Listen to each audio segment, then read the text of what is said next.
नमस्कार दोस्तों, आपका एक बार फिर से मेरे इस चैनल में स्वागत है और आपके लिए फिर से एक नई कहानी लेकर प्रस्तुत हुई हूँ।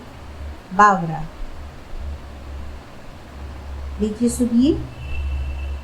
भाई के विवाह का उत्सव है। नई बहू के साथ बारात वापस आ चुकी है। बहू के आने पर उसकी स्वागत की तैयारी में लगे हैं। भीड़ भाड़ वाला घर है। कौन कहाँ क्या कर रहा है पता ही नहीं चल रहा। बहू का स्वागत करके उसे पूजा के लिए देवता वाले कमरे में ले जाया गया और वहीं कुछ रस्में की जा रही हैं। तभी उस कमरे से आवाज़ आई, अनुराग को भेजो। कोई न कोई काम कर ही रहा था। आवाज़ सुनकर अनुराग की ढुंढेर मची। आवाज़ आंगन से आई थी कि अनुराग कहाँ है, पर वो वहाँ मिलता जब होता कैसे, जब वो था ही नहीं। वो तो अन्य बच्चों के साथ बाहर खेल रहा था। तभी उसकी दीदी आई, बोली, अनुराग तू यहाँ है, चल जल्दी, तुझे बुलाया जा रहा है, तेरी ज़रूरत है, जल्दी चल। एक गोरा चिट्टा तंदुरुस्त सा लड़का अपनी दीदी का हाथ पकड़कर चल दिया। दीदी मुझे क्यों ले जा रही हो, मैं अपनी चाल पूरी करके आता। लेकिन उसकी दीदी ने जैसे उसकी बात पर ध्यान ही नहीं दिया, उसे खींचे जल्दी जल्दी चलती रही। जब वो घर पहुँचे उन्हें देखकर तभी कोई बोला, लो आ गया देवर, जो रस्म करनी है करो। अनुराग को अंदर कमरे में ले गए जहाँ उसके भाभी और भाई देवता के सामने बैठे थे। बस उसका इंतजार हो रहा था। उसे देखकर माँ बोली, चल जल्दी बैठ अपनी भाभी की गोद में। वो झिझका और नहीं में गर्दन हिलाई। तभी वहाँ बैठी एक महिला बोली, नई भाभी की गोद में बैठने का मौका मिल रहा है, कहते हुए उसे खींचकर बहू की गोद में बिठा दिया। बोली, कहो भाभी को बेटा मुझे बताशिए। अनुराग ने वही शब्द दोहरा दिए। तब उस महिला ने उसे कुछ बताशे दिए और वो उन बताशों को लेकर बाहर भाग गया। अनुराग इस घर का सबसे छोटा बेटा है। अपने ही भाई से कम 10-15 साल छोटा है। इस बीच उसकी बहनें जो आई, यदि वो पहले आ जाता तो बहनें और नहीं आ पाती। उसी के इंतज़ार में ही ये बहनें न चाहते हुए भी आ ही गई। दादी की इच्छा थी कि एक भाई और होना चाहिए। बड़े अरमानों के बाद जब अनुराग आया तो सबकी आंखों का तारा बन गया। भाई बाहर नौकरी करने गए, भाभी उनके साथ चली गई। कुछ वर्ष तो वहीं रहे। फिर न जाने क्या कारण रहा, वो अपनी नौकरी छोड़कर आ गए। लेकिन गांव नहीं आए। गांव के पास ही शहर में घर किराए पर ले लिया। कारण बताया कि बच्चे गांव में रहकर नहीं पढ़ पाएंगे, ना ही कोई अच्छा विद्यालय है इस गांव में। इस बीच अनुराग भी कॉलेज में आ गया था। जवान गर्म खून था। कॉलेज में दादागिरी में रहता, दोस्तों से घिरा रहता। पढ़ाई में तो दिमाग था ही नहीं, पढ़ना भी नहीं चाहता था। बस वो चाहता था कि खूब पैसा कमाए, कहीं ऐसी नौकरी हाथ लग जाए, दोस्तों के साथ बैठकर पैसा कमाने की नई नई तरकीबें सोचता। घर वालों के अनुसार वो दोस्तों में बैठकर बिगड़ रहा था, ना ही पढ़ाई में ध्यान था। माता पिता चिंतित थे कि उसका भविष्य क्या होगा। पिता एक दुर्घटना में अपाहिज हो गए। अब उनके बस में इतना काम संभालना नहीं था।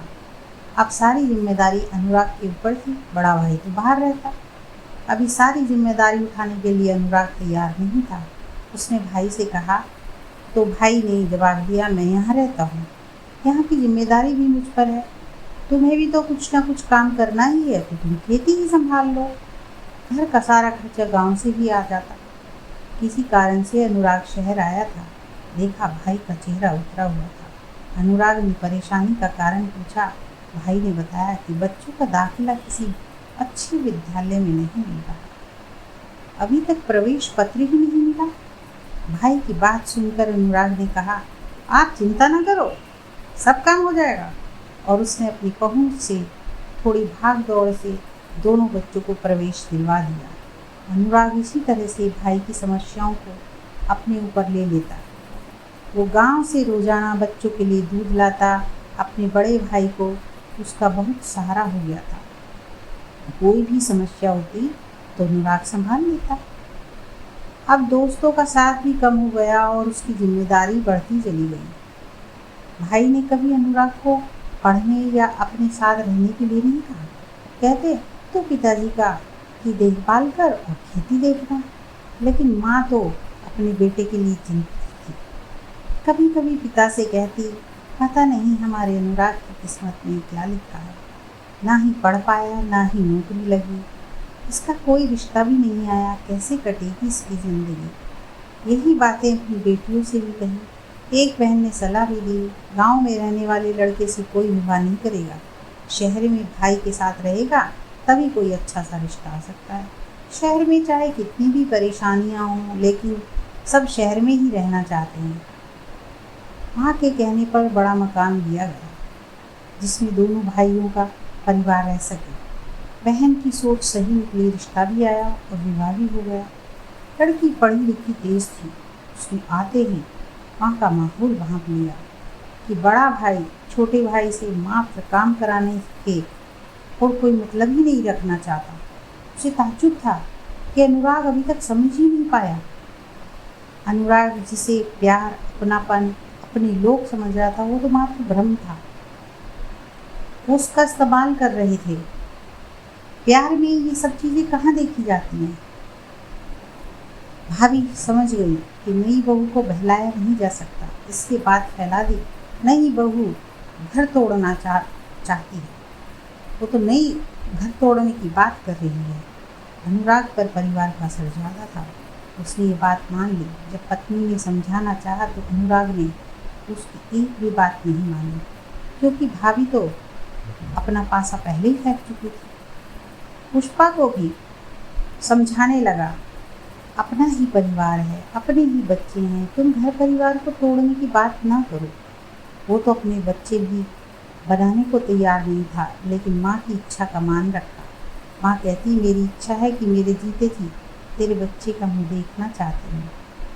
पुष्पा ने उसे कई बार समझाने का प्रयत्न किया, उसकी आंखों से पट्टी उतारनी चाहिए, लेकिन वो नहीं समझा। पुष्पा को लगा अब उसे समझाना व्यर्थ है। अब तो उससे हटने लगी। अनुराग उसके व्यवहार से आहत होता। अब बच्चे ब्याह लायक हो गए। बेटी के विवाह के लिए पैसों की आवश्यकता थी। बाद में निर्णय लिया गया कि थोड़ी जमीन बेच देते हैं। जब जमीन की बातें पुष्पा ने सुनी तो बोले, बिना न रह सकी। बोली, वो अपने हिस्से की जमीन बेची, हमारी नहीं। लेकिन अनुराग ने यहाँ भी पुष्पा की एक न चलने दी। बोला, हम सब एक ही तो हैं, अभी कोई हिस्सा नहीं बटा है। अनुराग के भतीजे की नौकरी भी लग गई। वो तो बहुत खुश था कि हमारा बेटा कामयाब हो गया। भाई का रहन सहन बदलने लगा। बेटे ने मकान बनवाया, अनुराग ने खुश होकर सारा काम करवाया। पत्थर टाइल्स कैसे लगने हैं, पेंट पुताई कैसे होनी है। मकान बन जाने के बाद भाई अपने मकान में चले गए, उससे पूछा भी नहीं। तब वो बहुत आहत हुआ, लेकिन उसने एहसास नहीं होने दिया। उसने कई दिनों तक इंतज़ार किया कि भैया भाभी आएंगे, कहेंगे, चलो अनुराग अपना सामान बांधो, अपने घर चलो। लेकिन ऐसा कुछ भी नहीं हुआ। वो उसी किराए के मकान में पड़ा रहा। समय के साथ साथ उसकी उम्मीद जवाब देने लगी। उसकी पत्नी ने भी सुनाया, देखा अपने लोग, कुछ अपने लिए भी सोचा होता तो हम भी कहीं ना कहीं ठीक रह रहे होते। उनके लिए ज़मीन का टुकड़ा भी बेच दिया। तभी उसे सूझा कि ज़मीन का बंटवारा कर लेते। देखे भाई क्या कहता है। लेकिन वो तो जैसे तैयार ही थे। एक क्षण भी नहीं सोचा कि जिस परिवार को अपनी ज़िंदगी मान बैठा था उस अनुराग पर क्या बीतेगी या बीत रही है। वो तो जैसे बौरा गया। कोई भी आता उसे डपट देता, जैसे सबसे ही उसका विश्वास हट गया हो। किसी का भी नया मकान देखता, कहता, मेरे बेटे ने बनवाया है पर मैं जाऊंगा नहीं। जमीन भी बेचने लगा, कहता, मैं अपने भाई से बड़ा होकर दिखाऊंगा। पूजा में लगा रहता, उसकी हरकतों को देखकर लोग उसे बावरा कहते। वो कहता, मैं किसी से कम नहीं। उसकी पत्नी उसके साथ रहते हुए भी साथ नहीं थी। पत्नी को देखते ही उसे अपने विश्वास नाकामी का एहसास होता। उसे एहसास होता कि मैंने इसका कभी कहना माना ही नहीं। उसके अरमानों का खून होते देखता, कहता मैं खूनी हूँ। पुष्पा उसे अब संभालना चाहती, लेकिन वो तो संभलना ही नहीं चाहता था। कभी कभी रोने लगता, कहता सारा जीवन व्यर्थ गया। कभी पूछता क्या मैं उस मकान पर कब्जा कर लेता, मेरा उसके सिवा था ही कौन। रोने लगता, फिर जोर जोर से हंसने लगता, कहता रिश्तों की सच्चाई का पता तो देर से लगा, पता तो चला पर देर से चला। कहते हुए रोने लगता, फिर उस नए मकान को देखने लगता और दूर से ही कह देता बुलाएंगे तब भी नहीं आऊँगा, जाऊँगा। धन्यवाद।